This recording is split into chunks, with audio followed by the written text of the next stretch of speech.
Yes, all students, a very good morning, and I wholeheartedly welcome you all for Enlightened Educators, and hope your lab exams are conducted and has been completed. If not, it will be completed very soon.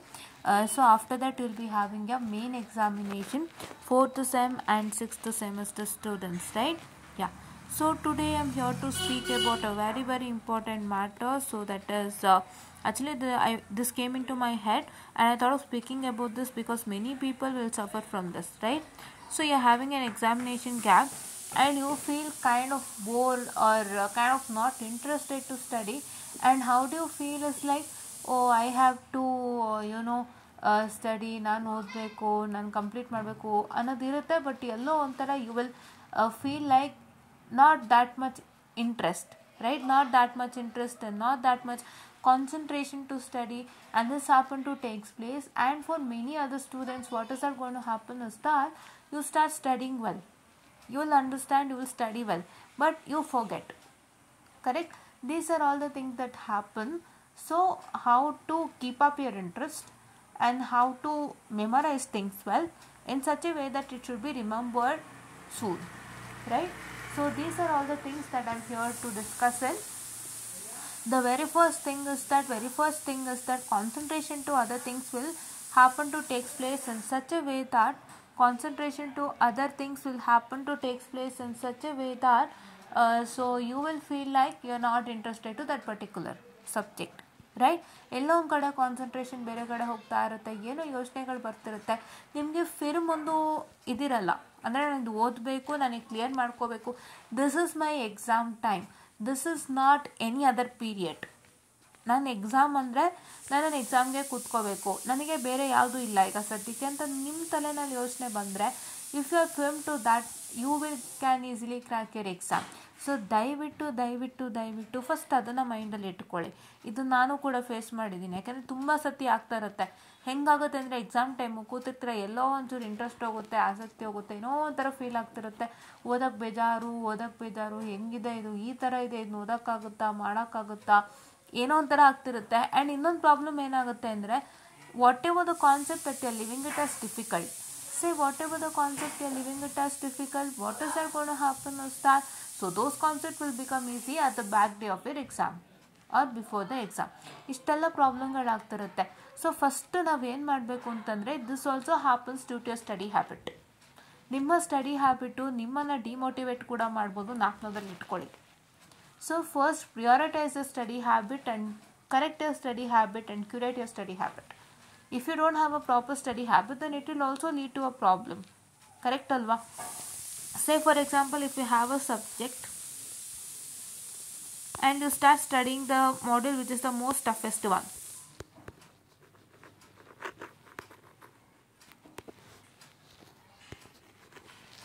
Most toughest ಮಾಡೆಲ್ನ study ಮಾಡ್ತಾ ಕೂತ್ಕೋತೀರಾ. ಅದು ನೋಡಿದಾಗ ನಿಮ್ಗೆ ಹೆಂಗಾಗುತ್ತೆ, ಬೇಜಾರಾಗ್ತಿರುತ್ತೆ ಓದೋಕ್ಕೆ. ಇಷ್ಟು ಬೇಜಾರಾಗ್ತಿದೆಯಲ್ಲ, ಯಾಕೆ, ಏನಾಯಿತು, ಥರ ಆಗ್ತಾಯಿದೆಯಲ್ಲ, ನಂಗೆ ಅರ್ಥನೇ ಆಗ್ತಾಯಿಲ್ಲ, ಏನಪ್ಪ ಮಾಡೋದು, ಒಂಥರ ಮೂಡ್ ಆಫ್ ಆಗೋಯ್ತು, ಓದಿ ಅಂತೀರಾ. ಅದು ಏನಾಗ್ತಾಯಿದೆ, because you are not starting with a proper plan. And one more thing that's happening to takes place is that you start studying with a single subject on a whole day. That is also make you boring eyes. 200% ಅದು boring ಆಗುತ್ತೆ. ಅದಕ್ಕೆ ನಾನು ಹೇಳಿದ್ದು first ಒಂದು easy subject, ಒಂದು tough subject ಇಟ್ಕೊಳ್ಳಿ ಅಂತ.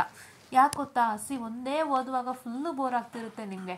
And ಎಷ್ಟೋ ಸತಿ ಏನಾಗುತ್ತೆ ಅಂದರೆ 1 ಅವರಲ್ಲಿ ಕಂಪ್ಲೀಟ್ ಆಗಬೇಕಾಗಿರೋ ಮಾಡ್ಯೂಲ್ 3 to 4 hours ತೊಗೊಳುತ್ತೆ. ಇದು ನನ್ನ ಓನ್ ಪರ್ಸ್ನಲ್ ಎಕ್ಸ್ಪೀರಿಯನ್ಸ್. ಏನಕ್ಕೆ ಅಂತ ಹೇಳಿದ್ರೆ, ನಿಮ್ಗೆ ಓದ್ತಾ ಎಲ್ಲೊಂದು ಕಡೆ ಡಿಸ್ಟ್ರಾಕ್ಷನ್ ಆಗುತ್ತೆ, ಆ ಡಿಸ್ಟ್ರಾಕ್ಷನ್ ಮುಗಿಸ್ಬರ್ತೀರಾ, ಮತ್ತೆ ಓದೋಕ್ಕೆ ತೊಗೊಳ್ತೀರಾ, ಮತ್ತೆ ಡಿಸ್ಟ್ರಾಕ್ಷನ್ ಆಗುತ್ತೆ. ಹೀಗೆ ನಿಮಗೆ 2 to 3 hours ತನಕ ಆಗುತ್ತೆ. ಎಲ್ಲರಿಗೂ ಆಗುವಂಥ ಒಂದು ಮೇನ್ ಎಕ್ಸ್ಪೀರಿಯನ್ಸ್ ಏನು ಅಂತ ಹೇಳಿದ್ರೆ, ನೀವು ಫಸ್ಟು ರಜಾ ಕೊಟ್ಟಿರ್ತಾರಲ್ಲ, if you are having a 20 days, 20 daysಲ್ಲಿ ನೀವು ಒಂದು 10-15 ದಿನ ಹೆಂಗೋ ಕಾಲ ಹಾಕ್ಬಿಡ್ತೀರಾ. ಲಾಸ್ಟಲ್ಲಿ ನಿಮ್ಗೆ ಏನಾಗುತ್ತೆ ಅಂದರೆ, ಹಂಗೆ ಓದಬೇಕು, ಹಿಂಗೆ ಓದಬೇಕು, ಆ ಥರ ಮಾಡಬೇಕು, ಈ ಥರ ಮಾಡಬೇಕು ಅಂತ ತುಂಬ ಏನಂತಾರೆ ತಲೆಗೆ ಹೋಗುತ್ತೆ. But time limit will be less. ಈ 15 ದಿನದಲ್ಲಿ ಏನು ಗೊತ್ತಾಗಲ್ಲ, ಇವತ್ತು ಒಂದಿನ ಹೋಯ್ತು, ಇನ್ನೂ 10 ದಿನ ಇವಾಗ 20 ಡೇಸ್ ಅಂದರೆ if you lose a day ಇನ್ನೂ 19 ದಿನ ಇದೆ, ಇನ್ನೊಂದು ದಿನ ಹೋಯ್ತು, ಇನ್ನೊಂದು 18 ದಿನ ಇದೆ, ಹೀಗೆ ಹೋಗ್ತಿರುತ್ತೆ. ಬಟ್ ಲಾಸ್ಟಲ್ಲಿ you will be having a proper curated plan. ಲಾಸ್ಟಲ್ಲಿ ಕ್ಯೂರೇಟೆಡ್ ಪ್ಲಾನ್ ನಿಮ್ಮ ತಲೆಗೆ ಬರುತ್ತೆ, ಹಿಂಗೆ ಮಾಡಬೇಕಾಗಿತ್ತು, ಹಂಗೆ ಮಾಡಬೇಕಾಗಿತ್ತು ಅಂತ. But you having less amount of time. Correct? ಇದು ಎಲ್ಲರಿಗೂ ಆಗೋಂಥ ಪ್ರಾಬ್ಲಮ್ ಇನ್ಕ್ಲೂಡಿಂಗ್ ಮೀ. ಕರೆಕ್ಟ್? ಟಾಪರ್ಸ್ಗಾದರೆ ಪಕ್ಕ ಪ್ಲಾನ್ ಇರುತ್ತೆ, ಬೇರೆಯವ್ರಿಗೆ ಈ ಥರ ಪ್ರಾಬ್ಲಮ್ ಆಗೇ ಆಗುತ್ತೆ. ಕರೆಕ್ಟ್ ಅಲ್ವಾ? ಸೊ ಅದಕ್ಕೆ ನಾನು ಫಸ್ಟ್ ಏನು ಹೇಳ್ತೀನಿ ಅಂದರೆ, ಓದೋದಕ್ಕೆ ಮುಂಚೆನೇ ಪ್ಲಾನ್ ಹಾಕ್ಕೊಳ್ಳಿ. Don't take A wrong decision, don't take A wrong plan. Wrong plan ಯಾವತ್ತೂ ನಿಮ್ಮ ಲೈಫ್ ಹಾಳು ಮಾಡುತ್ತೆ.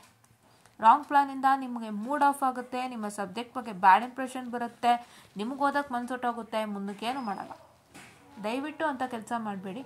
ಪ್ರಾಪರ್ ಪ್ಲಾನನ್ನು ಹಾಕ್ಕೊಳ್ಳಿ, ನೀಟಾಗಿ ಓದ್ಕೊಳ್ಳಿ, ನೀಟಾಗಿ ಮಾಡಿ, ಆಯಿತಾ?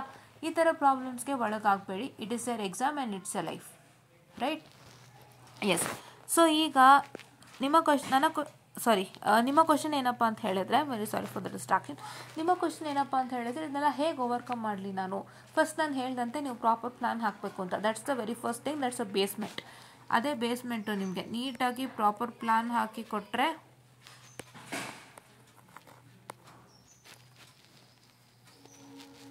ನೀಟಾಗಿ ಪ್ರಾಪರ್ ಪ್ಲಾನನ್ನು ಹಾಕಿದ್ರೆ ನಿಮಗೆ ಕರೆಕ್ಟಾಗಿ ಕೆಲಸ ಆಗುತ್ತೆ. ಸೊ ಅದು ಪ್ರಾಪರ್ ಪ್ಲಾನ್ ನಾನೇನು ಅಂತ ಹೇಳಿಕೊಟ್ಟೆ. It is that you have to start with one easy and one difficult subject. ನಿಮಗೆ ಯಾವ ಕಾಂಬಿನೇಷನ್ ವರ್ಕೌಟ್ ಆಗುತ್ತೆ ಅದನ್ನು ಮಾಡ್ಕೊಳ್ಳಿ. ನಾನು ಫೋರ್ಸ್ ಮಾಡ್ತಾ ಇಲ್ಲ, ನಿಮಗೆ ಯಾವ ಕಾಂಬಿನೇಷನ್ ವರ್ಕೌಟ್ ಆಗುತ್ತೆ. ಈಗ for example, if your 4th sem students and if your combination is working out with PCS and EMFT, one easy subject is PCS, one difficult subject is EMFT, then I kindly request you to start with that, right? ನಿಮ್ಮ ಮೈಂಡಿಗೆ ಹೇಗೆ ಅನಿಸುತ್ತೆ, because it is easy and difficult subject ನಾನು ಹೇಳಿದ್ದೀನಿ, ಅದು 200% proper, because ಅದು ಯಾರಿಗೆ ಆಗಲಿ ಅದು ಹಂಗೆ ಬರೋದು. ಬಟ್ ಏನು ಅಂತ ಹೇಳಿದ್ರೆ, ಕೆಲವೊಂದು ಏನಾಗುತ್ತೆಪ್ಪ ಅಂತ ಹೇಳಿದ್ರೆ, ಕೆಲವೊಂದು ನಿಮಗೆ ಸಬ್ಜೆಕ್ಟ್ ಒಂದು ಕಾಂಬಿನೇಷನ್ಗಳು ವರ್ಕೌಟ್ ಆಗಬೇಕು ಅಂದರೆ it is that you have to start planning yourself. Correct? ನೀವು ನೀಟಾಗಿ ಅದು ಪ್ಲಾನ್ ಮಾಡ್ಕೊಳ್ಳಿ. ಅದನ್ನು ಪ್ಲಾನ್ ಮಾಡ್ಕೊಂಡ್ಮೇಲೆ ನೀವೇನು ಮಾಡಬೇಕು ಅಂದರೆ, ಸ್ಟಡಿ ಮೆಥಡ್ಸ್ನ ಪ್ರಾಪರಾಗಿ ಯೂಸ್ ಮಾಡ್ಕೊಳ್ಳಿ. ಈಗ ಸ್ಟಡಿ ಸಬ್ಜೆಕ್ಟ್ಸ್ ಪ್ಲಾನ್ ಮಾಡಿದ್ದೀರಾ, it is that you have to start with your study methods. So study method start ಮಾಡುವಾಗ ಹೇಗೆ ಒಂದು ಸ್ಟಡಿ ಮೆಥಡನ್ನು ಸ್ಟಾರ್ಟ್ ಮಾಡ್ತೀರಾ ಅಂತ ಹೇಳಿದ್ರೆ, the first thing that you will do, start with various methodologies ತಗೊಳ್ಳಿ. Don't start blindly studying.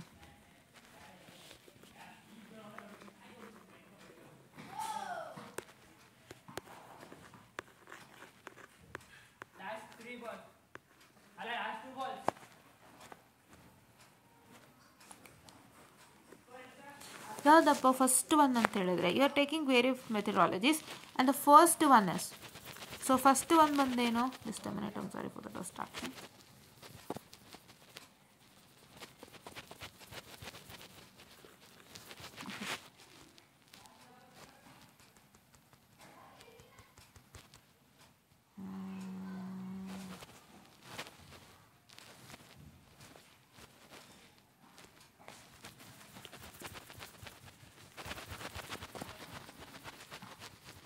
It's not erasing, guys. I'm sorry for the distraction, students. So ಯಾವುದು first methodologies ಅಂತ ಹೇಳಿದರೆ, ಫಸ್ಟ್ ಒನ್ ಯಾವುದು ಅಂತ ಹೇಳಿದ್ರೆ, ಈ question paper QP. Question paper methodology ಅಂದರೆ ಏನು? ಸೊ ಫಸ್ಟ್ ಆಫ್ ಆಲ್ ಎಲ್ಲರೂ ಬ್ಲಾಂಕಾಗಿ ಓದ್ತಿರ್ತೀರ, ನನಗೆ ಗೊತ್ತು, ಇದನ್ನ ಆಲ್ರೆಡಿ ಹೇಳಿದ್ದೀನಿ, ಬಟ್ ಇನ್ನೊಮ್ಮೆ ಇದನ್ನು ಸಿಂಪಲಾಗಿ ಹೇಳ್ತೀನಿ.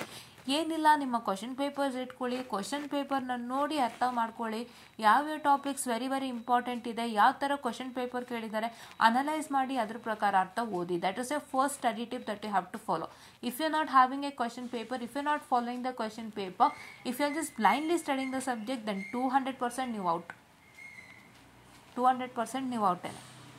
ದಯವಿಟ್ಟು ಅರ್ಥ ಮಾಡ್ಕೊಳ್ಳಿ. See, this is your life and your exam, right? ನೀವು ಇದನ್ನ ಈಸಿಯಾಗಿ ದಡ ಸೇರಿಸ್ಬೇಕು. ಯಾಕೆ ಕಷ್ಟಪಡ್ತೀರಾ? ಸುಲಭದ ದಾರಿ ಇರುವಾಗ ನೀವೇ ಕಷ್ಟಪಡ್ತೀರಾ?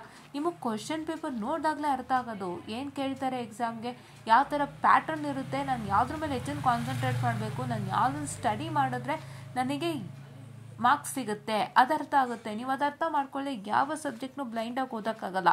ಬ್ಲೈಂಡಾಗಿ ಎಲ್ಲ ಟಾಪಿಕ್ನು ಕೂತ್ಕೊಂಡು ವರ್ಡ್ ಬೈ ವರ್ಡ್ ಅರ್ಥ ಮಾಡಿಕೊಂಡು ಓದೋಷ್ಟು ಟೈಮ್ ಅಲ್ಲ ಇದು. Correct? This is not the time. This is a time wherein you have to study smarter, not harder. right? It is not that, not only this time, in all the times it is not you're studying harder, it is you're studying smarter, right? Study smart, not hard. Hard study, hard work ಎಲ್ಲ close ಆಯಿತು, ಯಾವುದೋ ಕಾಲ close ಆಯಿತು. ಯಾಕೆ close ಆಯಿತು? Hard work, A I tools ಬಂತು, sorry for the distraction, A I tools ಬಂತು. ಆಮೇಲೆ you also have gotten mobile phones ಬಂತು, ಟಚ್ ಸ್ಕ್ರೀನ್ ಮೊಬೈಲ್ ಫೋನ್ಸ್ ಬಂತು,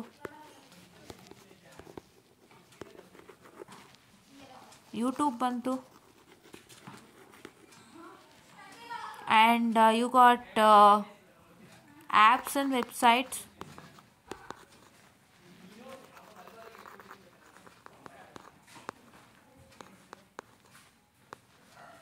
ಇವೆಲ್ಲ ಬಂದಿರೋದ್ರಿಂದ ನಿಮ್ಗೆ ಏನಾಗ್ತದೆ, ಫಸ್ಟ್ ಬಂದಿದ್ದೆ ಯೂಟ್ಯೂಬ್ ಇನ್ 2007. ಯೂಟ್ಯೂಬಿಂದ ಲೆಕ್ಚರ್ ಸೀರೀಸ್ಗಳೆಲ್ಲ ಬಿಡೋಕ್ಕೆ ಸ್ಟಾರ್ಟ್ ಮಾಡಿದ್ರು, ಅಲ್ಲಿ ಅರ್ಥ ಮಾಡ್ಕೊಳ್ಳೋ ಹೋದಂಗಾಯಿತು. ಆಮೇಲೆ ಆ್ಯಪ್ಸ್ ಬರೋಕ್ಕೆ ಸ್ಟಾರ್ಟ್ ಆಯಿತು, ಆ್ಯಪ್ಸು ಮತ್ತು ವೆಬ್ಸೈಟ್ಸ್ ಬರೋಕ್ಕೆ ಸ್ಟಾರ್ಟ್ ಆಯಿತು. ವೆಬ್ಸೈಟ್ಸಿಂದಾಗಿ ನಿಮಗೆಲ್ಲ ಕ್ವಶನ್ ಪೇಪರು, ಒಂದು ಸಬ್ಜೆಕ್ಟ್ನ ಇನ್ಸೈಟ್ಸ್, ಇಂಪಾರ್ಟೆಂಟ್ ಕ್ವಶನ್ಸ್ ಬರೋದಕ್ಕೆ ಸ್ಟಾರ್ಟ್ ಆಯಿತು.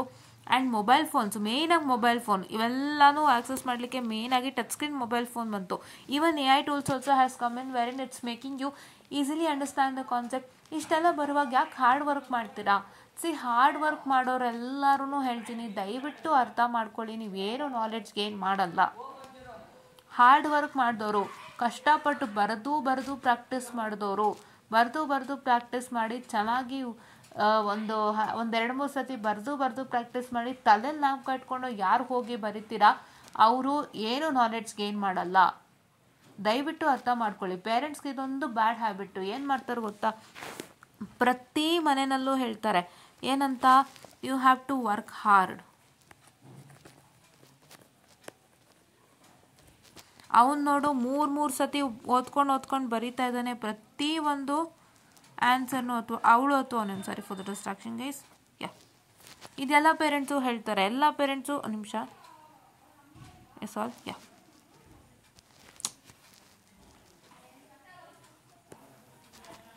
ಎಲ್ಲ ಪೇರೆಂಟ್ಸು ಹೇಳ್ತಾರೆ work hard.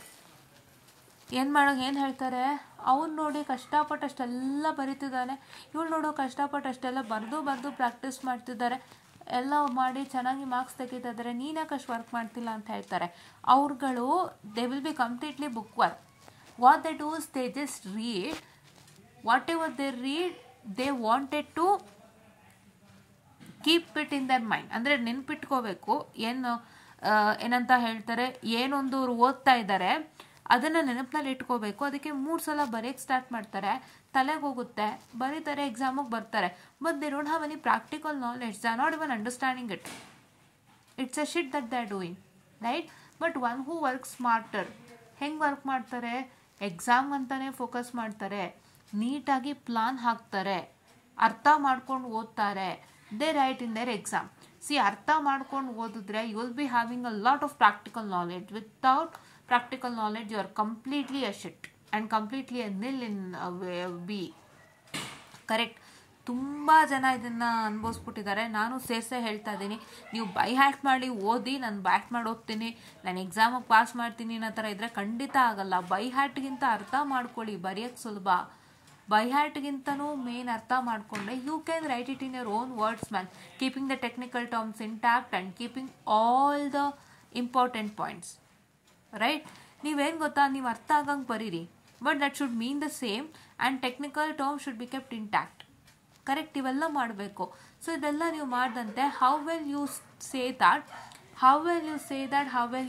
That, so work hard ಅಲ್ವಾ? ಪೇರೆಂಟ್ಸ್ ಅದೊಂದು ಹೇಳ್ತಾರೆ, but try to convince the parents that it is not hard work time, it is smart work time because technology is improvising. Correct? ನಿಮಗೆ ತುಂಬ ಇದೆ ತಿಳ್ಕೊಳ್ಳೋಕ್ಕೆ. ನಾವು hard work ಮಾಡೋದಲ್ಲಪ್ಪ, ಈಸಿಯಾಗಿ ಅರ್ಥ ಮಾಡ್ಕೋಬೇಕು, ಈಸಿಯಾಗಿ ಕಲ್ತ್ಕೋಬೇಕು, ಈಸಿಯಾಗಿ ನಾನು ಎಕ್ಸಾಮ್ ಪಾಸ್ ಮಾಡಬೇಕು ಅಂದರೆ ಈಸಿಯಾಗಿ ನಾನು ಬರೀಬೇಕು ಕೂಡ, ಹೌದಾ? ಸೊ ಇದನ್ನೆಲ್ಲ ನಾನು ಮಾಡಬೇಕಾಗತ್ತೆ. ಇದೆಲ್ಲ ಮಾಡ್ತು ಅಂದ್ರೆ ನಾವು ಈಸಿಯಾಗಿ ಕಲಿಯೋಕ್ಕಾಗೋದು. ಯಾರು ತುಂಬ ಕಷ್ಟಪಟ್ಟು ಓದ್ತಿರ್ತಾರೆ ಅವರಿಗೆ ಕಾನ್ಸೆಪ್ಟ್ ತಲೆನಲ್ಲಿರಲ್ಲ, ಅವರು ಸುಮ್ಮನೆ ಬ್ಯಾಟ್ ಮಾಡಿ ಬರೀತಿರ್ತಾರಪ್ಪ, ಓದ್ತಿರ್ತಾರೆ, ಅರ್ಥ ಹೋಗ್ಬೇಕಲ್ವ, ಅದು ಓದ್ತಾರೆ, ತಲೆಗೆ ಹೋಗ್ಬೇಕಲ್ವಾ, ಅದಕ್ಕೋಸ್ಕರ ಅವ್ರು ಬರೆದು ಪ್ರಾಕ್ಟೀಸ್ ಮಾಡ್ತಾರೆ ಅಷ್ಟೇ. They don't even understand what is in their ಅಂತ ಮ್ಯಾಟರ್ನ ಅರ್ಥ ಮಾಡಿಸಿ ನೀವು ಸ್ಮಾರ್ಟ್ ವರ್ಕಿಗೆ ಹೋಗಿ, ಆಯಿತಾ?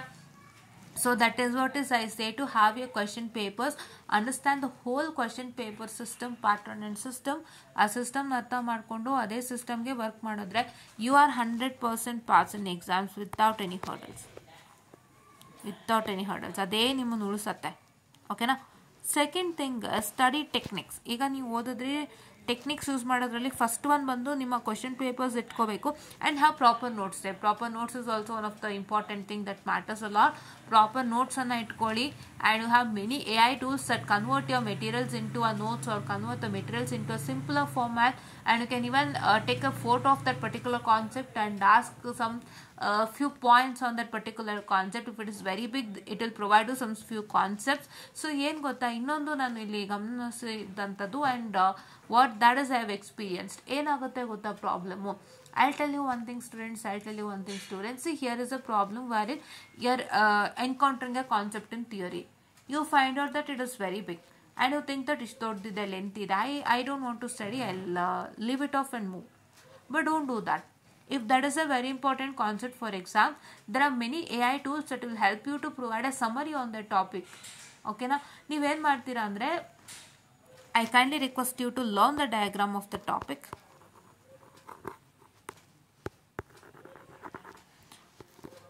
Click a screenshot of that particular topic.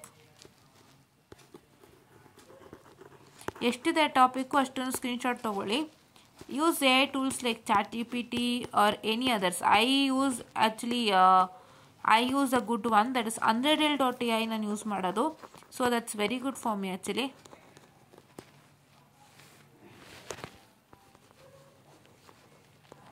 I use Unreal.ai.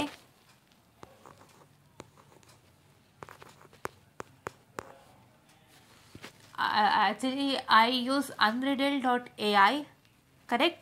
Unreal.ai na ನಾನು ಬಳಸ್ತೀನಿ. And after I use Unreal.ai, so I wanted to make sure that I'll get all the good results, right? ನಂಗೆ ಸಿಗುತ್ತೆ.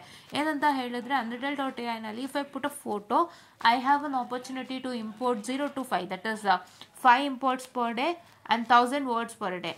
So ನೀವು 2 ಇಂಪೋರ್ಟ್ಸ್ಗೆ 1000 words ಖಾಲಿ ಆಯಿತು ಅಂತಂದರೆ, ಈಗ 1 ಇಂಪೋರ್ಟ್ಗೆ if you're asking 2 to 3 question, that will provide some 600 words ತನಕ ಅಲ್ಲೇ ಮುಗ್ದೋಗುತ್ತೆ. ಇನ್ 2 ಇಂಪೋರ್ಟ್ಸ್ಗೆ ಮತ್ತೆ 2 ಕ್ವೆಶನ್ ಕೇಳ್ತೀರಾ ಅಂದರೆ ಅಲ್ಲೇ 1000 ವರ್ಡ್ಸ್ ಪರ್ ಡೇ ಆಗೋಗುತ್ತೆ. So your imports will be there, but the question that you have to ask will be limited. So if you want to use it for pro, then you have to pay some amount, correct? ಅದು ತೋರಿಸ್ಕೊಟ್ಟಿದ್ದೀನಿ ನಾನು Unreal.ai ಅನ್ಸುತ್ತೆ ಒಂದ್ಸಲಿ. But if not, I will showcase to you again. So ಏನಪ್ಪ ಅಂತ ಹೇಳಿದ್ರೆ, ಪುಟ type Unreal.ai, it's Anara now. It is Anara, that is ANARA.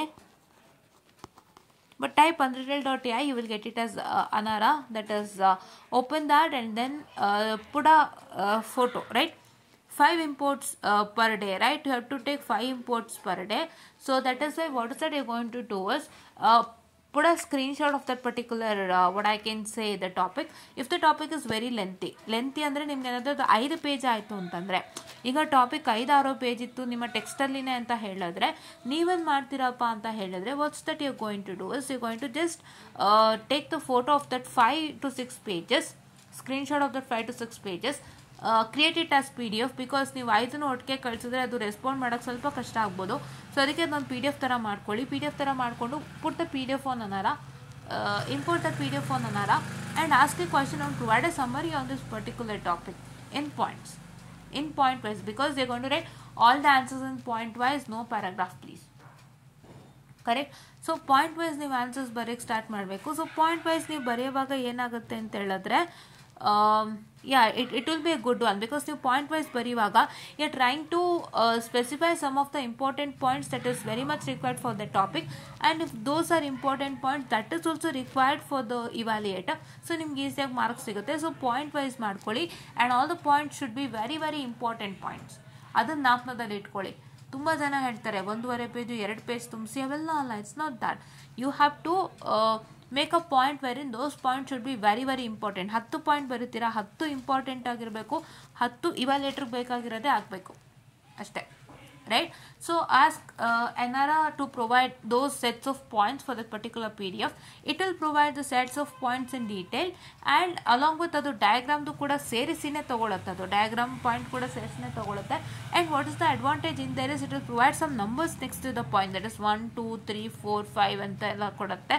So ಆ ನಂಬರ್ಸ್ ಕೊಟ್ಟಾಗ ನೀವು ಆ ನಂಬರ್ ಮೇಲೆ ಕ್ಲಿಕ್ ಮಾಡಿದಾಗ, ಒಂದೊಂದು ಪಾಯಿಂಟ್ ಪಕ್ಕ ನಂಬರ್ ಮೇಲೆ ಕ್ಲಿಕ್ ಮಾಡಿದಾಗ ಅದು it will showcase you in which paragraph it is taken the point from. Correct.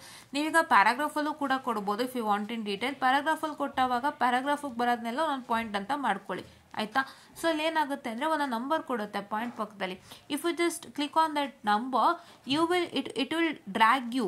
The PDF will be available on the first side. ನಿಮಗೆ ಲೆಫ್ಟ್ ಸೈಡಲ್ಲಿ PDF ಇರುತ್ತೆ, ರೈಟ್ ಸೈಡಲ್ಲಿ ಕ್ವಶನ್ಸ್ ಕೇಳೋಂಥ ಸೆಕ್ಷನ್ ಇರುತ್ತೆ. ನೀವು ಅಲ್ಲೇ ನಿಮ್ಗೆ ಆನ್ಸರ್ ಬರುತ್ತಲ್ಲ, that point if you click at the number that is present in the point, so number click ಮಾಡಿದಾಗ ಏನಾಗುತ್ತೆ ಅಂದರೆ it will showcase you in which paragraph it is taken the point from. Correct. ಅವಾಗ ಗೊತ್ತಾಗುತ್ತೆ, ಈ ಪ್ಯಾರಾಗ್ರಾಫಿಂದ points ತೊಗೊಂಡಿದೆ ಅಂತ ಹೇಳ್ಬಿಟ್ಟು. So ಅದೆಲ್ಲ ಗೊತ್ತಾಗುತ್ತೆ. So it's a very good one. So please to start accessing it very soon. Start accessing from today. ಇನ್ನೂ ಈಸಿಯಾಗಿ ನಿಮಗೆ ಪಾಯಿಂಟ್ಸನ್ನು ಕೊಡುತ್ತೆ.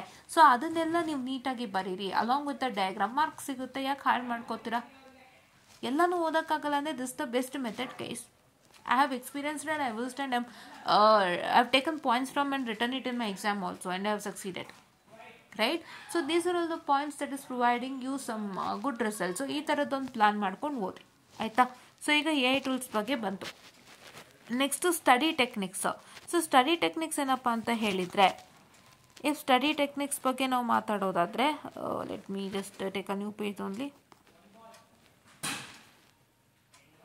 ಎಸ್, ನಾವು ಸ್ಟಡಿ ಟೆಕ್ನಿಕ್ ಬಗ್ಗೆ ಮಾತನಾಡೋದಾದರೆ ನೀವು ಏನೇನೆಲ್ಲ ತೊಗೋಬೋದು. The very first one that is suppose to take us Pomodoro technique.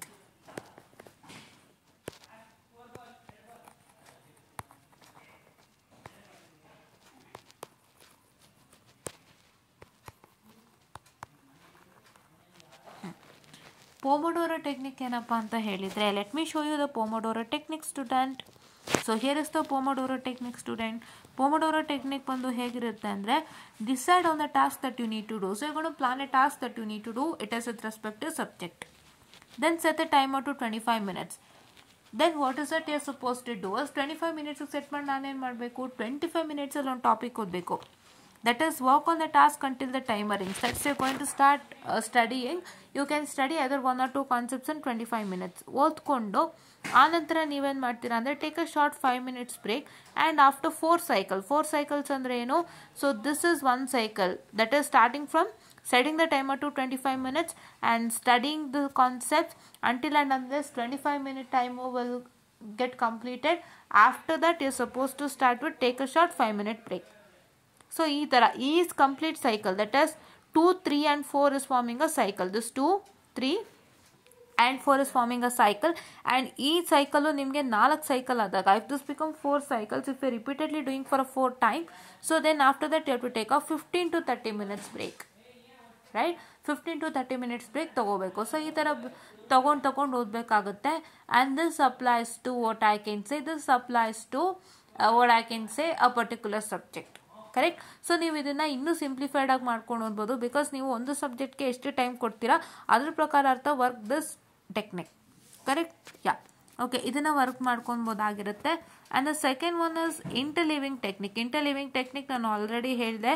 So ನಿಮಗೆ ಒಂದೇ ಸಬ್ಜೆಕ್ಟನ್ನ ದಯವಿಟ್ಟು ಇಡೀ ದಿನ ಓದಬೇಡಿ, ಬೇರೆ ಬೇರೆ ಸಬ್ಜೆಕ್ಟ್ನ ಓದಿ ಅಂತ. That is what I call it as an interleaving technique. As you have already discuss, take at least 2 subjects a day and start practicing. Correct. This is what I call it as my interleaving technique. ಇದು ಇಂಟರ್ಲಿವಿಂಗ್ technique ಅಂತಲೇ ಹೇಳ್ಬೋದು. And ಇನ್ನೊಂದು technique ಏನಪ್ಪ ಅಂತ ಹೇಳಿದ್ರೆ, ನಾನು ಹೇಳಿದಂತೆ question papers ಇಟ್ಕೊಂಡು ಪ್ರಾಕ್ಟೀಸ್ ಮಾಡೋಂಥದ್ದು. That's also one of the very very important technique, right? Yeah. And one more technique is what I can say, learning it in a story manner. ನೀವು story ಮ್ಯಾನರಲ್ಲಿ ಕಲಿಯುವಂಥದ್ದನ್ನ ಪ್ರಾಕ್ಟೀಸ್ ಮಾಡ್ಕೊಳ್ಳಿ.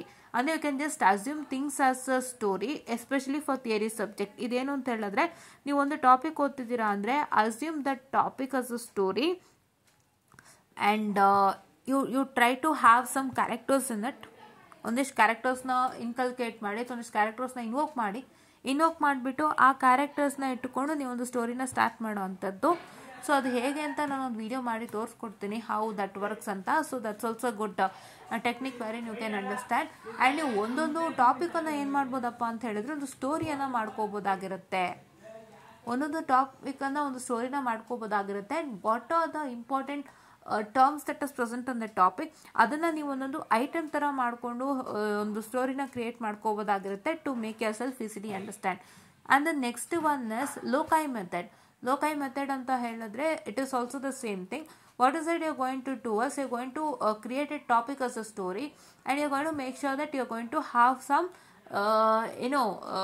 some things inside you. ಅಂದರೆ ಈಗ ಒಂದು room ತಗೋತೀರಾ ಅಂದರೆ ರೂಮ್ನಲ್ಲಿ ಇರೋಂಥ ವಸ್ತುಗಳೇನೇನು. So that's let's a wardrobe, let's a table, and let's a water jug that you can keep, and a lamp, and a bed, and your ಏನಂತ ಹೇಳ್ತಾರೆ, and a bed, and a bread spread, and a mattress, and your mattresses, and if you have some watches inside your watches and other bangles and shelf, that is a dressing table, ಇವೆಲ್ಲ ಇರುತ್ತೆ ರೂಮ್ನಲ್ಲಿ ಏನೇನೆಲ್ಲ ಇರುತ್ತೆ. and along with windows too, and your air cooler, your fan, your clock, all those things are present in your room, correct?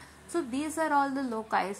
So ಈ ಲೋಕಾಯಿಗಳನ್ನ ಇಟ್ಕೊಂಡು ನೀವೇನು ಮಾಡ್ತೀರಾ ಅಂತ ಹೇಳಿದ್ರೆ you are suppose to make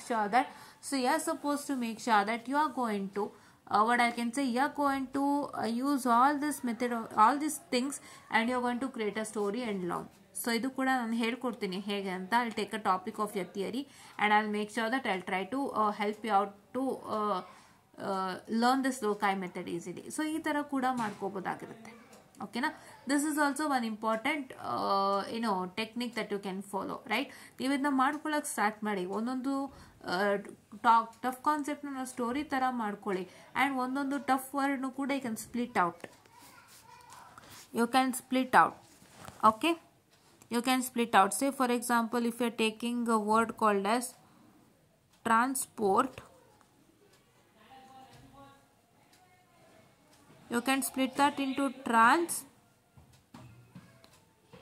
and sport. Okay, tran and sport, or you can take it as T ran sport, right? I'll just tell you how it's working.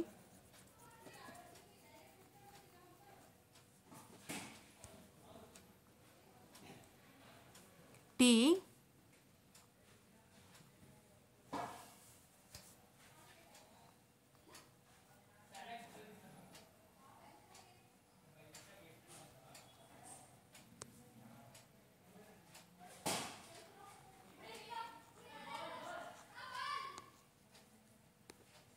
this is T ran sport.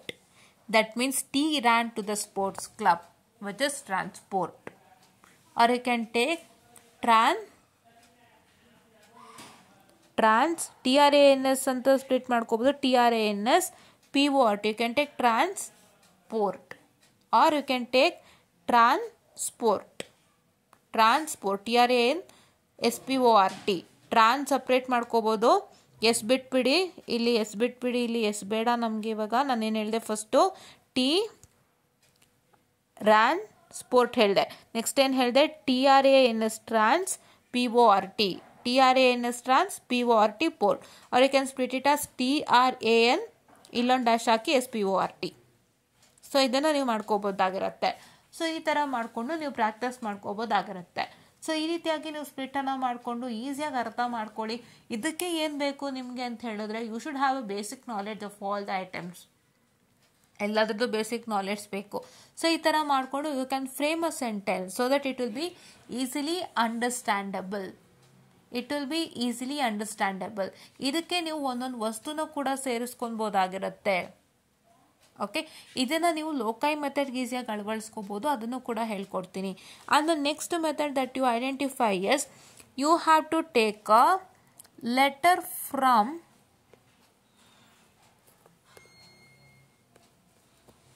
each point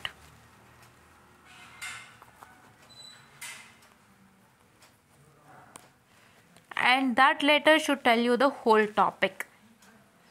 Say for example, if you are taking as VTU, V stands for Vishveshwaraya, T stands for technological, U stands for university. ಈ 3 ಆಗುತ್ತೆ. Correct.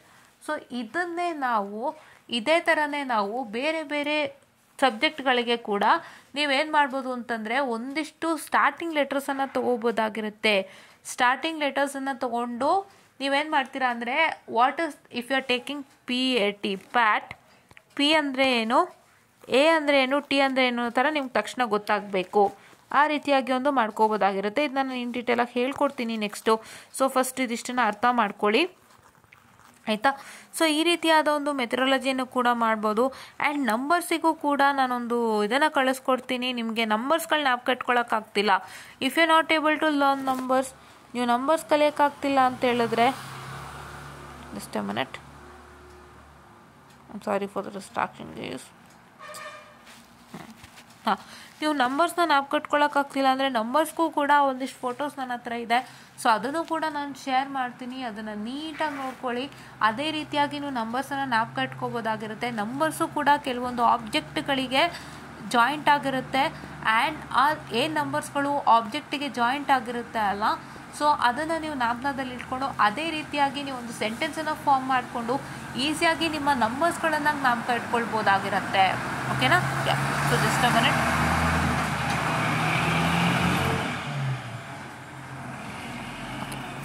So there are lots of distractions here because today is Sunday and many kids are out playing that, and many of the vehicles are moving, big vehicles are moving today, so please to sustain. So ಏನಪ್ಪ ಅಂತ ಹೇಳಿದ್ರೆ ನೀವು ಇದನ್ನು ನಂಬರ್ಸ್ಗೆ ಏನು object ಒಂದು match ಆಗ್ತಿರುತ್ತೆ ಅದ್ರ ಪ್ರಕಾರ you can make a statement and learn your numbers easily. ಇದನ್ನು ಕೂಡ ಮಾಡ್ಕೋಬೋದು, ಇದನ್ನು ನಾನು ಹೇಳ್ಕೊಡ್ತೀನಿ. ಓಕೆನಾ? I will also teach this. Yeah ಓಕೆನಾ? ಅದು ಕೂಡ ಹೇಳ್ಕೊಡ್ತೀನಿ. ಇದೇ ಥರ ಹಲವಾರು ಮೆಥಡ್ಸ್ಗಳು ಕೂಡ ಇದೆ. ಓಕೆನಾ? And you can understand things in an very very very easier way. ಓಕೆನಾ? ಏನೇನಿದೆ ಟೆಕ್ನಿಕ್ಗಳು ಎಲ್ಲನೂ ನಾನು ನಿಮಗೆ ಲೈವ್ ಮುಖಾಂತರ ತೋರಿಸ್ಕೊಡ್ತೀನಿ, ಎಕ್ಸ್ಪ್ಲೇನ್ ಮಾಡಿ ಕೊಡ್ತೀನಿ. ಓಕೆನಾ? ಒಂದು ನೀಟಾಗಿ ಹೇಳಿಕೊಡ್ತೀನಿ. ಅದನ್ನು ನೀವು ಈಸಿಯಾಗಿ ಅರ್ಥ ಮಾಡ್ಕೊಳ್ಳಿ, ಈಸಿಯಾಗಿ ಎಕ್ಸಾಮಿನೇಷನನ್ನು ಕ್ರ್ಯಾಕ್ ಮಾಡಿ. ಇದನ್ನು ಆದಷ್ಟು ಬೇಗ ನಾನು ಮಾಡ್ತೀನಿ, ಇವತ್ತೇ ಮಾಡ್ಬೋದು, ಬಿಕಾಸ್ ನಿಮ್ಗೆ ಆಲ್ರೆಡಿ ಎಕ್ಸಾಮ್ಗೆ ಓದೋಕ್ಕೆ ಟೈಮ್ ಸ್ಟಾರ್ಟ್ ಆಗಿದೆ ಅಲ್ಲ. ಸೊ ಹಂಗಾಗಿ ಇದನ್ನ ನೀಟಾಗಿ ಹೇಳ್ಕೊಡ್ತೀನಿ. ಇವಿಷ್ಟು ಮೆಥಡಾಲಜಿಗಳನ್ನು ಫಾಲೋ ಮಾಡ್ತಾ ಬನ್ನಿ. ಆ್ಯಂಡ್ ಏನೇ ಒಂದು ಅರ್ಥ ಆಗಿಲ್ಲ ಅಂದರೂ ChatGPT ಎಲ್ಲಾದರೂ ಕೂಡ ಆನ್ಸರ್ಸ್ ತೊಗೋಬೋದಾಗಿರುತ್ತೆ. ಸೊ ನಿಮ್ಗೆ ಯಾವುದಾದ್ರೂ ಓದೋಕ್ಕಾಗ್ತಿಲ್ಲ ಟೆಕ್ಸ್ಟ್ ಬುಕ್ಕಲ್ಲಿ ಅಂತಂದರೆ ನಾನು ಹೇಳ್ದಂತೆ Andretel.ai ಬಳಸ್ಕೊಳ್ಳಿ, ಕ್ವಿಜ್ಲೆಟನ್ನು ಬಳಸ್ಕೊಳ್ಳಿ. ಕ್ವಿಜ್ಲೆಟಲ್ಲೂ ಕೂಡ ಕ್ವಶನ್ಸನ್ನು ಕೇಳ್ಬೋದು, ಆನ್ಸರ್ಸ್ ಕೂಡ ಯಾವ್ಯಾವ ಥರ ಕ್ವಶನ್ಸ್ ಬರುತ್ತೆ ಅಂತಲೂ ಕೂಡ ಕೇಳ್ಕೊಬೋದು. ಆ್ಯಂಡ್ ChatGPT ಕೂಡ ಪ್ರೊವೈಡ್ ಮಾಡುತ್ತೆ ಹೇಗೆ ಕ್ವಶನ್ಸ್ ಬರುತ್ತೆ ಅಂತ ಹೇಳಿಬಿಟ್ಟು. So ChatGPT is a master of all. So please to make sure that you start using ChatGPT. ಓಕೆನಾ? ಹಂಗಂತಂದ್ಬಿಟ್ಟು ಎಲ್ಲ ಟಾಪಿಕ್ಕು ChatGPTಯಿಂದನೇ ನಾನು ಆನ್ಸರ್ ಹುಡ್ಕೊಂಡು ಬರಿತೀನಿ, ಅದು ತಪ್ಪು. ಯಾವುದಾದ್ರೂ ಟಫ್ ಟಾಪಿಕ್ಸ್ ಇದ್ದು ಅದಕ್ಕೆ ನಿಮ್ಗೆ ಆನ್ಸರ್ ಬರೆಯೋಕ್ಕಾಗ್ತಿಲ್ಲ ಅಂದರೆ ಅಂಥ ಟೈಮಲ್ಲಿ ChatGPT ಹೆಲ್ಪ್ ತೊಗೊಳ್ಳಿ.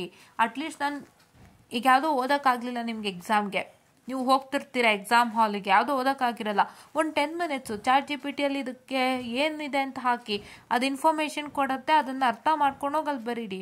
ಅಟ್ಲೀಸ್ಟ್ ನಿಮಗೊಂದಿಷ್ಟು ಮಾರ್ಕ್ಸ್ ಸಿಗುತ್ತೆ ಅನ್ನೋ ಕಾರಣಕ್ಕೆ ಮಾಡಬೇಕು ಹೊರತು ಕಂಪ್ಲೀಟ್ ChatGPT ತಗೊಂಡು ನಾನು ಅದರಲ್ಲೇ ಎಲ್ಲನೂ ಆನ್ಸರ್ಸ್ನ ತೊಗೋತೀನಿ, ಅದನ್ನೇ ಬರಿತೀನಿ. It is wrong. You should not do that guys. What you have to do is you have to use ChatGPT only for this purpose. If you have not studied for exam and if you have exam today, you are supposed to just take an insights of the topic from ChatGPT and write your answers. Correct? And the second most thing that you have to do is that if you have a doubt, what you have to do is post a picture and ask a question regarding, please to provide a summary of this topic or say like that, or you can even convert it into PDF also. ತುಂಬಾ ಜಾಸ್ತಿ ಇದು ಅಂದರೆ PDF ಮಾಡಿಕೊಂಡು you can use either Andretel.ai or ChatGPT. I suggest you to use Andretel.ai because sometimes ChatGPT might not read the documents properly. I have experienced it many a times. It will not read the document properly, not provide the output properly. So sometimes it might happen. So ನನಗಾಗಿದೆ ಅದು. So ಹಂಗಾಗಿ ಹೇಳ್ತಾ ಇದ್ದೀನಿ, ನಾನು research ಎಲ್ಲ ಮಾಡುವಾಗ ಒಂದಿಷ್ಟು paper ಎಲ್ಲ ಮಾಡುವಾಗ ನಾನು ಮಾಡಿರೋಂಥದ್ದು ಒಂದೇನಪ್ಪ ಅಂತ ಹೇಳಿದರೆ so the very very first thing is that ನನಗಿದು ಅನುಭವಕ್ಕೆ ಬಂದಿದ್ದು ನಾನು ಸುಮಾರು ಡಾಕ್ಯುಮೆಂಟ್ಸ್ನ ಅಪ್ಲೋಡ್ ಮಾಡ್ತಿದ್ದೆ, ಬಟ್ ಅದು ಇಟ್ ವಾಸ್ ಮಿಸ್ರೀಡಿಂಗ್ ಇಟ್ ಆ್ಯಂಡ್ ಅಷ್ಟು ನೀಟಾಗಿ ಕೊಡ್ತಿರ್ಲಿಲ್ಲ ರಿಸಲ್ಟ್ಸು. ಸೊ ಹಂಗಾಗಿ ನೀವು unreadal.ai ಬಳಸಿ ಒಂದು ಅಡ್ವಾಂಟೇಜ್ ಏನು ಅಂದರೆ, ನಿಮಗೆ ಪಕ್ಕದಲ್ಲಿರೋಂಥ ನಂಬರ್ ಹೇಳುತ್ತೆ ಎಲ್ಲಿಂದ ತಗೊಂಡಿದೆ ಆ ಒಂದು ಲೈನನ್ನು, from which topic, from which paragraph it has taken the line ಅಂತ ಹೇಳ್ಬಿಟ್ಟು ಎಲ್ಲ ಕೊಡತ್ತೆ. ಸೊ ಇಷ್ಟು ಬಂದ್ಬಿಟ್ಟು ಇವತ್ತಿನ ಒಂದು ಇಂಪಾರ್ಟೆಂಟ್ ಅಪ್ಡೇಟ್ ಆಗಿತ್ತು. ಸೊ ಇದನ್ನು ಆದಷ್ಟು ಫಾಲೋ ಮಾಡಿ, ಎಲ್ಲನೂ ಒಳ್ಳೆಯದಾಗುತ್ತೆ. ಈ ಮೆಥಡ್ಸ್ನ ಆದಷ್ಟು ಫಾಲೋ ಮಾಡಿ. Don't get discouraged, don't get demotivated, or don't get like ಇದನ್ನು ಓದಬೇಕಾ, ನನಗೇನು ಗೊತ್ತಾಗ್ತಲ್ಲ, ಹೋಯ್ತು, ನಾನು I lost my motivation, or ನನಗೆ ಒಂಥರ ಏನಂತ ಹೇಳ್ತಾರೆ, ನನಗೆ ಓದೋಕ್ಕೆ ಮನಸ್ಸು ಬರಲಿಲ್ಲ, ಹೋಯ್ತು, ನಾನು ಐ ಗಾಟ್ ಡಿಮೋಟಿವೇಟೆಡ್, ಅವೆಲ್ಲ ಪಕ್ಕಕ್ಕಿಟ್ಟು ಪ್ರಾಪರಾಗಿ ಪ್ಲ್ಯಾನ್ ಮಾಡಿ. ನಿಮ್ಮ ಪ್ರಾಪರ್ ಪ್ಲ್ಯಾನು ಮತ್ತು ಯಾವ ಮಾಡ್ಯೂಲ್ನ ಓದ್ತೀರಾ ಫಸ್ಟು ಅದನ್ನು ಪ್ಲ್ಯಾನ್ ಮಾಡ್ಕೊಳ್ಳಿ. ನೀವು ಓದ್ತಾರೋ ಮಾಡ್ಯೂಲೇ ನಿಮ್ಮನ್ನು ಡಿಮೋಟಿವೇಟ್ ಮಾಡುತ್ತೆ, 200% ಹೇಳ್ತಾ ಇದ್ದೀನಿ. ಯಾವ್ದಾದ್ರು ಟಫೆಸ್ಟ್ ಮಾಡ್ಯೂಲ್ ತೊಗೊಂತು ಓದೋಕ್ಕೆ ಸ್ಟಾರ್ಟ್ ಮಾಡ್ತೀರಾ ಅಂದರೆ 200% ಅದು ನಿಮ್ಮನ್ನ ಡಿಮೋಟಿವೇಟ್ ಮಾಡುತ್ತೆ, ಹುಚ್ಚಿಡ್ಸುತ್ತೆ, ಬೇಜಾರು ಮಾಡುತ್ತೆ. ಅಂಥ ಕೆಲಸ ಮಾಡೋಕ್ಕೆ ಹೋಗ್ಬೇಡಿ. ಪ್ರಾಪರಾಗಿ ನಾನು ಏನು ಹೇಳ್ಕೊಟ್ಟಿದ್ದೀನಿ, ಯಾವ್ಯಾವ ಮಾಡ್ಯೂಲಿಂದ ಸ್ಟಾರ್ಟ್ ಮಾಡಬೇಕು, ಕಂಟ್ರೋಲ್ಗಾಗಲಿ, ನೆಟ್ವರ್ಕ್ಗಾಗಲಿ, DSPಗಾಗಲಿ, EMFTಗಾಗಲಿ, ಅದನ್ನೇ ಫಾಲೋ ಮಾಡಬೇಕು. ಅದೇ ಪ್ರಕಾರ ಫಾಲೋ ಮಾಡಿದ್ರೆ ಯಾವತ್ತೂ ನೀವು ಡಿಮೋಟಿವೇಟ್ ಆಗಲ್ಲ, ಈಸಿಯಾಗಿ ಅರ್ಥ ಆಗುತ್ತೆ. ದಯವಿಟ್ಟು ಅರ್ಥ ಮಾಡಿಕೊಂಡು ಅದೇ ಪ್ರಕಾರ ಫಾಲೋ ಮಾಡಿ. ಆ್ಯಂಡ್ ಈ ಟೆಕ್ನಿಕ್ಸ್ಗಳನ್ನು ಬಳಸೋದಕ್ಕೆ ಸ್ಟಾರ್ಟ್ ಮಾಡಿ. ಇನ್ನೂ ಹೆಚ್ಚಿನ ಟೆಕ್ನಿಕ್ಸ್ಗಳನ್ನು ಕೊಡ್ತಾ ಹೋಗ್ತೀನಿ, ಇನ್ನೂ ಹೆಚ್ಚಿನ ಟೆಕ್ನಿಕ್ಸ್ಗಳನ್ನು ವರ್ಕೌಟ್ ಮಾಡಿ ತೋರಿಸ್ತೀನಿ. ಅದೇ ಥರ ವರ್ಕೌಟ್ ಮಾಡಿ ಓದ್ಕೊಳ್ಳಿ, ಅರ್ಥ ಆಗುತ್ತೆ. ನನ್ನ ಸ್ಟೂಡೆಂಟ್ಸ್ ಈ ಸಲ ಎಲ್ಲ ಎಕ್ಸಾಮ್ನೂ ಪಾಸ್ ಆಗಬೇಕು ವಿತೌಟ್ ಎನಿ ಹರ್ಡಲ್ಸ್. ಆ್ಯಂಡ್ ದಯವಿಟ್ಟು ಯಾವ ಕ್ವಶನನ್ನು ಬಿಟ್ಟು ಬರಬೇಡಿ, ಏನಾದರೂ ಒಂದು ಕಲ್ತ್ಕೊಳ್ಳಿ. ನೀವು ಯಾವುದೋ ಮಾಡ್ಯೂಲ್ ಓದ್ತಲ್ಲ, ನಂಗೆ ಟಫ್ ಅನ್ನಿಸ್ತಾ ಇದೆ ಅಂದರೆ ಅದರಲ್ಲಿ ಬರೋ ಅಂಥ ಇಂಪಾರ್ಟೆಂಟ್ ಟಾಪಿಕ್ಸ್ಗಳದ್ದು ಒಂದಿಷ್ಟು ಇನ್ಸೈಟ್ಸ್ ತೊಗೊಳ್ಳಿ through ChatGPT and through Google Chrome. ಯಾವುದಾದ್ರೂ ಒಂದು ವೆಬ್ಸೈಟ್ಸಿಂದ ಇನ್ಸೈಟ್ಸನ್ನು ತೊಗೊಳ್ಳಿ, ವಿಕಿಪೀಡಿಯಾದಿಂದ ಇನ್ಸೈಟ್ಸ್ ತೊಗೊಂಡು ಏನಾದರೂ ಒಂಚೂರು ಬರೀರಿ, ಖಂಡಿತ ಮಾರ್ಕ್ಸ್ ಸಿಗುತ್ತೆ. ದಯವಿಟ್ಟು ಯಾವುದನ್ನು ಬಿಡೋದಕ್ಕೆ ಹೋಗಬೇಡಿ, ಅದನ್ನು ಪ್ರಾಬ್ಲಮ್ ಮಾಡ್ಕೊಳ್ಳೋಕೆ ಹೋಗಬೇಡಿ. ಇಷ್ಟನ್ನು ಮಾಡ್ಕೊಳ್ಳಿ, ಖಂಡಿತ ಒಳ್ಳೆಯದಾಗುತ್ತೆ. ಸ್ಟಾರ್ಟ್ ಮಾಡಬೇಕಾದ್ರೆ ಒಳ್ಳೆ ರೀತಿಯಿಂದ ಸ್ಟಾರ್ಟ್ ಮಾಡಿ, ನ್ಯೂ ಪ್ಲ್ಯಾನ್ ಹಾಕಿ ಸ್ಟಾರ್ಟ್ ಮಾಡಿ. 1 easy subject, 1 tough subject. Easy in the morning, tough in the afternoon, tough in the evening. ಅಂದರೆ ಈಸಿ ಸಬ್ಜೆಕ್ಟ್ನ ನೀವು if you are taking for some 4 hours ತಗೋತಿದ್ದೀರಾ ಅಂತ ಹೇಳಿದ್ರೆ ಮಿಕ್ಕಿದ ಟೈಮೆಲ್ಲ ಟಫ್ ಸಬ್ಜೆಕ್ಟ್ಗೆ ಹೋಗಬೇಕು. And how to study a module within 1 hour. 1 hourಲ್ಲೇ ನಾನು ಒಂದು ಮಾಡ್ಯೂಲ್ನ ಮುಗಿಸ್ಬೇಕು ಅಂದರೆ ಹೇಗೆ ಮಾಡಬೇಕು ಅನ್ನೋವಂಥದ್ದನ್ನು ನಾನು ನಿಮ್ಗೆ ಹೇಳ್ಕೊಡ್ತೀನಿ. ಅದು ಕೂಡ ಒಂದು ವೀಡಿಯೋನ ಮಾಡ್ತೀನಿ. ಸೊ ಈ ಎಲ್ಲನೂ ವೀಡಿಯೋಸ್ ಬೇಕು ಅಂತಂದರೆ ದಯವಿಟ್ಟು ಈ ಒಂದು ವೀಡಿಯೋನ ವಾಚ್ ಮಾಡಿ. ಕಾಮೆಂಟ್ ಸೆಕ್ಷನಲ್ಲಿ ವಿನೀತ್ ದ ವೀಡಿಯೋ ಅಂತ ಹಾಕಿ, ಖಂಡಿತ ಮಾಡಿಕೊಡ್ತೀನಿ. ಓಕೆನಾ? ಆ್ಯಂಡ್ ನಾನು ಮಾಡ್ತೀನಿ ಕೂಡ, ಬಟ್ ನಿಮ್ಮ ಹೆಚ್ಚಿನ ಸಪೋರ್ಟ್ ನನಗೆ ಅಗತ್ಯ ಇರೋದ್ರಿಂದ ದಯವಿಟ್ಟು ಹೆಚ್ಚಿನ ಒಂದು ಸಪೋರ್ಟನ್ನು ಕೊಡಿ. ಆದಷ್ಟು ಇನ್ನೂ ಹೆಚ್ಚಿನ ವೀಡಿಯೋಸ್ ಮಾಡಲಿಕ್ಕೆ ನಮಗೂ ಶಕ್ತಿ ಬರುತ್ತೆ, ಸ್ಫೂರ್ತಿ ಬರುತ್ತೆ. ಆ್ಯಂಡ್ ಈ ಒಂದು ವೀಡಿಯೋನ ನನ್ನ ತಲೆಗೆ ಸಡನ್ನಾಗಿ ಥಾಟ್ ಬಂದ ತಕ್ಷಣ ಮಾಡಿದ್ದೀನಿ. ಬಿಕಾಸ್ ನೀವು ಓದ್ತಾ ಇರೋರು ಈಸಿಯಾಗಿ ಓದಬೇಕು, ಈಸಿಯಾಗಿ ಎಕ್ಸಾಮನ್ನು ಕ್ರ್ಯಾಕ್ ಮಾಡಬೇಕು, ಈಸಿಯಾಗಿ ಅರ್ಥ ಮಾಡ್ಕೊಳ್ಬೇಕು ಅನ್ನೊಂದೇ ಕಾರಣಕ್ಕೆ ನಾನು ತಟ್ಟಂತ ಈ ವಿಡಿಯೋ ಮಾಡಿರೋವಂಥದ್ದು. ಸೊ ದಯವಿಟ್ಟು ಈ ಒಂದು ವಿಡಿಯೋನ ಮಿಸ್ ಮಾಡದಂತೆ ವಾಚ್ ಮಾಡಿ ಅಂತ ಹೇಳ್ತಾ I just wind up the session all. And thank you.